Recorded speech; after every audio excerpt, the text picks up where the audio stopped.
Second যেটা সেটা হচ্ছে শক্তি স্তর সংক্রান্ত। আচ্ছা, এই স্বীকার্যটা কেন ইম্পর্টেন্ট? ধরো শক্তি স্তর নিয়ে বোর যেটা বলছে সেটা হচ্ছে একটা নির্দিষ্ট শক্তি স্তর মানে হচ্ছে একটা নির্দিষ্ট এনার্জি স্টেট। হ্যাঁ, শক্তি স্তর মানে কিন্তু এরকম না যে একটা ভিজিবল একটা গোল লাইন তুমি দেখবা, এরকম কোনো কিছু না। ইনফ্যাক্ট শক্তি স্তর বলে কোনো কিছুর অস্তিত্বই নেই। পরবর্তী যখন কোয়ান্টাম মডেল আসে সেখানেই জানা গেছে, তোমরা আগে কেমিস্ট্রিতে পড়ছো, যে শক্তি স্তর বলে কোনো কিছু নাই। অরবিটাল আছে যেখানে ইলেকট্রন থাকার পসিবিলিটি মোর দ্যান 90%, বাট শক্তি স্তর বলে কোনো কিছু নাই। স্টিল শক্তি স্তরের আইডিয়াটা যখন ছিল কোয়ান্টাম মডেল আসার আগে, তখন যে আইডিয়াটা ছিল যে শক্তি স্তর হচ্ছে একটা এনার্জি লেভেল। হ্যাঁ, এটা কি এনার্জি লেভেল? একটা শক্তি স্তর মানে হচ্ছে এনার্জি লেভেল, এনার্জি লেভেল। ওকে, একটা পরমাণুর মধ্যে ইলেকট্রন যখন ঘুরবে তার এনার্জি না ইচ্ছা মতো হওয়া যাবে না। তার এনার্জি হবে কিছু ডিসক্রিট ভ্যালু, মানে কিছু বিচ্ছিন্ন মান। যেমন ধর আমি তোমার বললাম একটা ঘূর্ণনরত ইলেকট্রনের এনার্জি হইতে পারে 1 ইলেকট্রন ভোল্ট, তারপর হইতে পারে 2 ইলেকট্রন ভোল্ট, তারপর হইতে পারে 3 ইলেকট্রন ভোল্ট, তারপর হইতে পারে 4 ইলেকট্রন ভোল্ট। কিন্তু 1 আর 2 এর মধ্যে কিছু হইতে পারবে না, 2 আর 3 এর মধ্যে কিছু হইতে পারবে না, 3 আর 4 এর মধ্যে কোনো ভ্যালু হইতে পারবে না। এই যে 1 ইলেকট্রন ভোল্টের একটা এনার্জি স্টেট, এইটা হচ্ছে একটা শক্তি স্তর। 2 ইলেকট্রন ভোল্টের আরেকটা এনার্জি স্টেট, এটা হচ্ছে আরেকটা শক্তি স্তর। So electron 1 electron volt energy নিয়ে আসে মানে হচ্ছে সে এই শক্তি স্তরে আছে। 2 ইলেকট্রন ভোল্ট এনার্জি নিয়ে আছে মানে হচ্ছে সে এই শক্তি স্তরে আছে। মানে এটা কোনো ফিজিক্যাল এক্সিস্টেন্স নাই কিন্তু। হ্যাঁ, মানে এমন না যে এরকম একটা পথ আছে, একটা রাস্তা আছে, তার মধ্যে ইলেকট্রন ঘুরতেছে, এরকম কোনো কিছুই নাই। এগুলো জাস্ট এনার্জি লেভেল। ইলেকট্রন যখন এই এনার্জিটা নিয়ে আসে আমরা তখন বলি ও এই শক্তি স্তরে আছে। ধরো এটা প্রথম শক্তি স্তর, তার মানে ওর যখন এনার্জি 1 ইলেকট্রন ভোল্ট আমরা তখন বলি ও প্রথম শক্তি স্তরে আছে। ওর এনার্জি যখন 2 ইলেকট্রন ভোল্ট তখন আমরা বলি ও দ্বিতীয় শক্তি স্তরে আছে। যখন 3 ইলেকট্রন ভোল্ট তখন বলি তৃতীয় শক্তি স্তরে আছে। কিন্তু ওর এনার্জি কিন্তু 1 আর 2 এর মাঝখানে কোনো কিছু হইতে পারবে না। পরমাণুর মধ্যে ইলেকট্রনের যে এনার্জি সেটা হচ্ছে ডিসক্রিট, কন্টিনিউয়াস না। এখন তুমি বললে আমার কাছে একটা ইলেকট্রন তার এনার্জি হচ্ছে 1.1 ইলেকট্রন ভোল্ট, এটা হওয়া পসিবলই না, এটা হইতে পারবে না। কেন হইতে পারবে না? এটারও কারণ আছে। ধরো তোমার কাছে এরকম কিছু এনার্জি লেভেল আছে, এই এই এই, ঠিক আছে? 1 electron volt, 2 electron volt, 3 electron volt, ঠিক আছে? তোমার কাছে এখানে একটা ইলেকট্রন আছে, ও আছে 1 ইলেকট্রন ভোল্টের এনার্জি স্টেটে। তুমি বললা আমি ইলেকট্রনটার এনার্জি 1.1 ইলেকট্রন ভোল্ট বানাবো, এটা হওয়া যাবে না।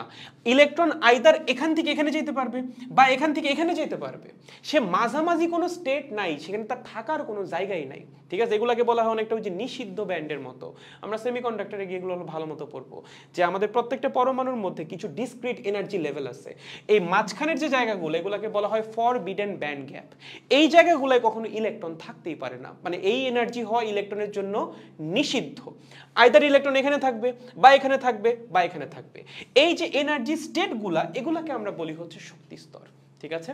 সো বোর পরমাণুর মডেলে এটাই বলা হয়েছিল যে আমাদের নিউক্লিয়াসের চারপাশে যখন ইলেকট্রনগুলো ঘুরে তার একটা নির্দিষ্ট শক্তির কক্ষপথের মধ্যে ঘোরে। কোনো একটা কক্ষপথে যখন ইলেকট্রন ঘোরে তখন সে শক্তি, মানে তার শক্তির পরিমাণ থাকে নির্দিষ্ট। সে চাইলে কক্ষপথ চেঞ্জ করতে পারে। কক্ষপথ চেঞ্জ করার জন্য হয় তার শক্তি গ্রহণ করা লাগবে অথবা শক্তি বর্জন করা লাগবে। ব্যাপারটা খুব সিম্পল। ধরো এরকম 3টা এনার্জি স্টেট আছে, তোমার ইলেকট্রন আছে এখানে, ওকে? যখন সে এই এনার্জি স্টেটটায় আছে তার এনার্জি ফিক্সড, তার এনার্জি 2 ইলেকট্রন ভোল্টই থাকবে। সে যদি 1 ইলেকট্রন ভোল্ট এনার্জি অ্যাবজর্ব করে সামহাউ, তার এনার্জি কত হয়ে যাবে? 3। সে চলে যাবে এখানে। সে সামহাউ যদি 1 ইলেকট্রন ভোল্ট এনার্জি রেডিয়েট করে বা বাইরে বের করে দেয় তখন সে তার এনার্জি কত হয়ে যাবে? 1 হয়ে যাবে। তখন সে চলে আসবে আবার এখানে। সো একটা নির্দিষ্ট কক্ষপথে থাকা অবস্থায় ইলেকট্রনের এনার্জি ফিক্সড। সে যদি এনার্জি অ্যাবজর্ব করে সে উপরের দিকের শক্তি স্তরে যাবে বা উচ্চ শক্তির শক্তি স্তরে যাবে, আর যদি সে এনার্জি রেডিয়েট করে বা বিকিরিত করে দেয় তখন সে নিম্ন শক্তির শক্তি স্তরে নেমে আসবে। বাট একটা নির্দিষ্ট কক্ষপথের শক্তি সবসময় ফিক্সড, ওকে? সো দেখো এটাই বলা আছে ইলেকট্রন সমূহ নির্দিষ্ট শক্তির কতগুলো বৃত্তাকার, এটা যদিও ভুল, বৃত্তাকার স্থায়ী কক্ষপথে নিউক্লিয়াসকে কেন্দ্র করে আবর্তন করতে থাকে। কক্ষপথে আবর্তনের সময় ইলেকট্রন কোনো শক্তি শোষণ বা বিকিরণ করে না।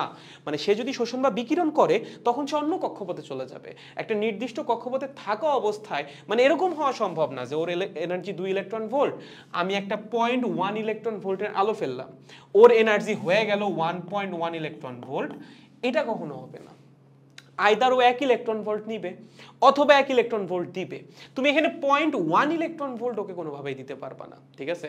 নির্দিষ্ট একটা কক্ষপথে থাকা অবস্থায় আংশিক কোনো শক্তি তুমি দিতে পারবা না। হয় তুমি শক্তি দিয়ে পুরোপুরি উপরে শক্তি স্তরে নিবা, বা শক্তি এখান থেকে বের করে নিয়ে ওকে নিচের শক্তি স্তরে নামাবা। আমি ওকে অল্প একটু দিলাম, অল্প একটু দিয়ে অল্প একটু উপর উঠাই রাখলাম ভাইয়া, বাকিটুকু পরে দিব, এরকম কোনো ব্যাপার স্যাপার নাই, ঠিক আছে? বা একটু নিলাম, নিয়ে একটু নামাইলাম, আবার একটু নিবা, আবার নামাবো, এরকম কোনো কিছু নাই। ওকে, এনার্জি ডিসক্রিট, হ্যাঁ, ইলেকট্রন এনার্জি ডিসক্রিট, বা যে এনার্জি লেভেলগুলা এগুলো আসলে ডিসকন্টিনিউয়াস বা ডিসক্রিট, এগুলো কন্টিনিউয়াস না। ওকে, গুড। এটা হচ্ছে কক্ষপথ বা শক্তি স্তর সংক্রান্ত স্বীকার্য রাদারফোর্ড, এটা দ্বিতীয় স্বীকার্য।